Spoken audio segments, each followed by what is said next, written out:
จงช่วยอำนวยสุภผลให้สุขสามอย่างพ้นให้รู้ถึงนิพพานธรรม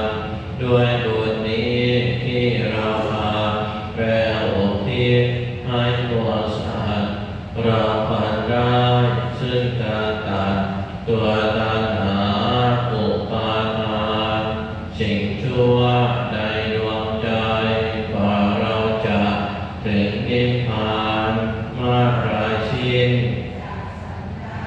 ทุกภพที่เราเกิดมี